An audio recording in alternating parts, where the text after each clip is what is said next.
ధరణితోనే BRS కొంప మురిగిందని అయినా నిజం ఒప్పుకునే ధైర్యం బీఆర్ఎస్ కు లేదని పొంగులేటి అన్నారు.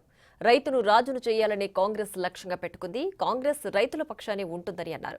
ప్రభుత్వ భూముల్లో సాగు చేసే వారి వివరాలు సేకరించాలని కలెక్టర్కు ఆదేశాలు ఇచ్చామని అన్నారు. త్వరలోనే సాగు చేసే అర్హులకు పట్టాదారు పాస్ పుస్తకాలు ఇస్తామని అన్నారు. రానున్న నెల రోజుల్లో 4.5 లక్షల ఇళ్లను మంజూరు చేస్తామని అన్నారు. ధరణితో అనేక కుటుంబాలు రోడ్డు పాలయ్యాయని పొంగులేటి అన్నారు. రెండు విషయాలను అడిగారు. అందుట్లో ఈ వేదిక మీద నుంచి కలెక్టర్ గారిని కూడా ఆదేశిస్తున్నాను. ప్రభుత్వ భూమి, రెవెన్యూ భూమి ఏదైతే ఉందో యుద్ధ ప్రాతిపదిక మీద ఆ భూమిని సర్వే చేయండి. వచ్చే నెలలోనే లేకుంటే 2 months లో మళ్ళొక ప్రోగ్రాం పెట్టుకుందాం.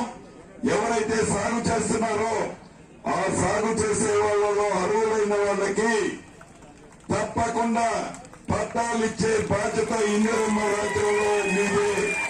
ఈ నెలాఖరు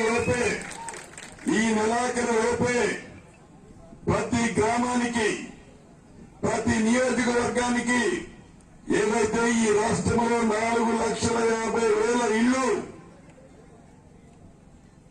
ప్రభుత్వం శాంక్షన్ చేసిందో ఈ 4,50,000 ఇళ్లు మొదటి విడతగా ఈ రాబోయే నెల రోజుల లోపే ఈ రాష్ట్రంలో ప్రతి ఊరికి యుద్ధ ప్రాతిపదిక మీద ఈ ప్రభుత్వం ఇవ్వడానికి సిద్ధంగా ఉంది.